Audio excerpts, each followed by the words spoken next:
l'OTAN et les États-Unis d'Amérique ont échoué. La vérité vient juste d'éclater par M. Mark Rutte, qui n'a pas gardé sa langue dans sa poche et a décidé de dire ces 4 vérités à M. Joe Biden. Chers dames, chers messieurs, cette actualité est très chaude. Les Occidentaux sont en train de lire, mais d'une manière très forte.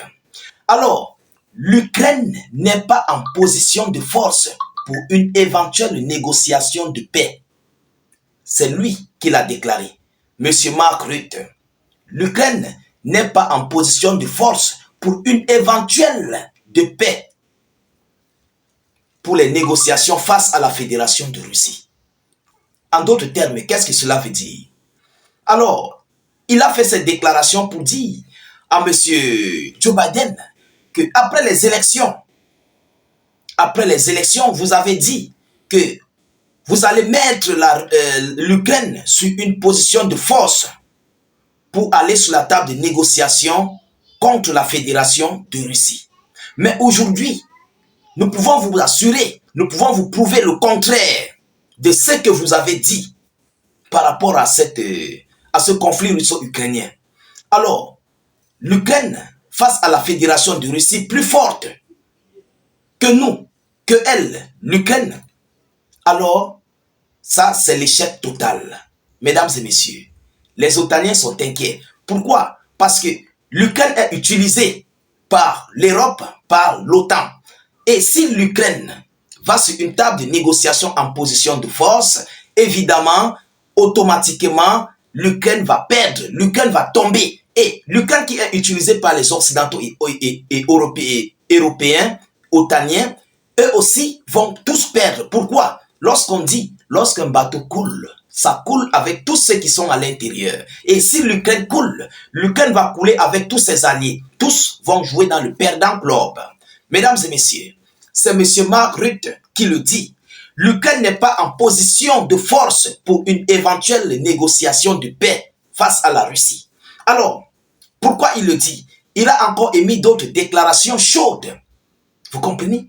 Et ça parle beaucoup. Cette déclaration dit beaucoup de choses. Vous savez, M. Donald Trump est dans l'optique de venir mettre la paix. Et voyant leur posture face à la Fédération de Russie plus forte, aguerrie et très avancée sur le terrain, ils ne peuvent pas accepter, ils ne veulent pas accepter et ils n'auront pas besoin d'accepter d'aller sur la table de négociation face à la Fédération de Russie. Vous comprenez? C'est ce que cela veut dire. Mais voyons voir d'autres déclarations qu'il a émises par rapport à cette interview qui a été accordée du côté de Berlin. Mesdames et messieurs, partagez la vidéo dans tous les groupes, abonnez-vous à nos différents canaux. Surtout, n'hésitez pas, s'il vous plaît, de mettre suffisamment de commentaires, activez les cloches de notification, surtout mettez beaucoup de commentaires. Alors, Mark Rutte dit que l'Ukraine n'est pas en position de force avant d'éventuelles négociations de paix, selon le secrétaire général de l'OTAN.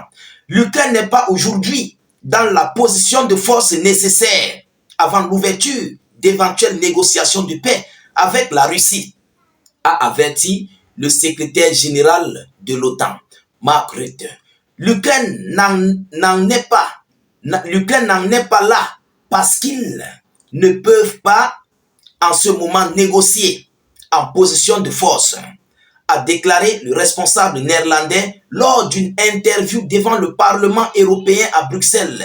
A-t-il ajouté, il dit, je cite, « Nous devons faire plus pour nous assurer que, en changeant la trajectoire de ce conflit, ils seront en mesure d'atteindre cette position de force. » dont il veut appeler les Européens, les Otaniens, les Occidentaux, les Américains à continuer de soutenir l'Ukraine, à amasser encore plus pour l'Ukraine, pour que l'Ukraine doit atteindre ses objectifs. Mais il a dit quelque chose de très intéressant, très important, que je vais vous relayer tout à l'heure. Mesdames et messieurs, écoutez ce qu'il dit.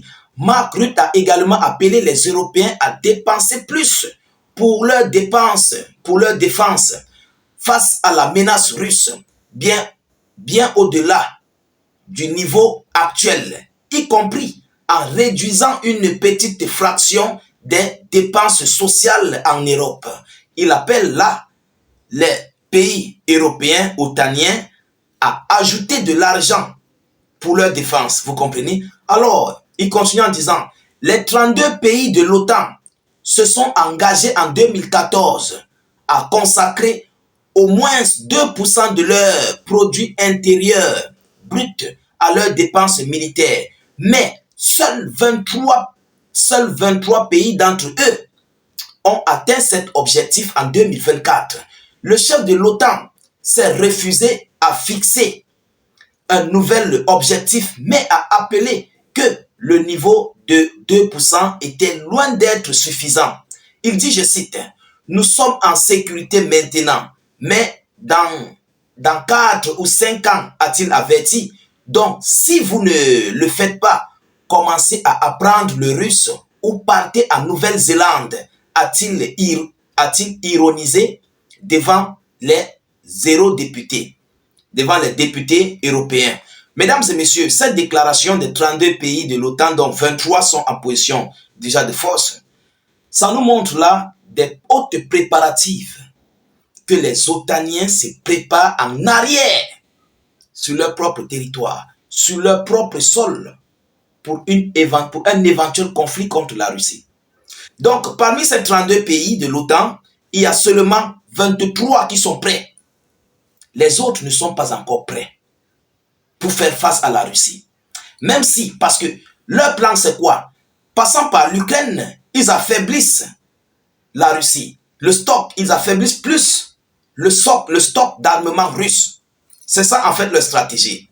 Vous comprenez? Donc, ce conflit russo-ukrainien joue dans l'épuisement de l'arsenal militaire russe. Est-ce que vous comprenez? Ce n'est même pas en fait un conflit réel qu'ils veulent faire.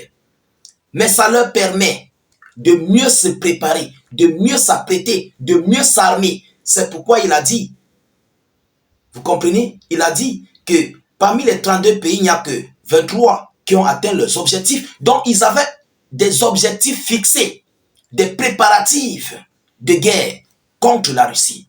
Et pour faire face à la Russie, il faut se préparer, tous doivent se préparer. Et ils ont fixé un taux de 2% de leur PIB, produit intérieur brut. Vous comprenez? C'est ça qu'il veut dire. Donc, à l'heure actuelle, nous ne sommes pas prêts.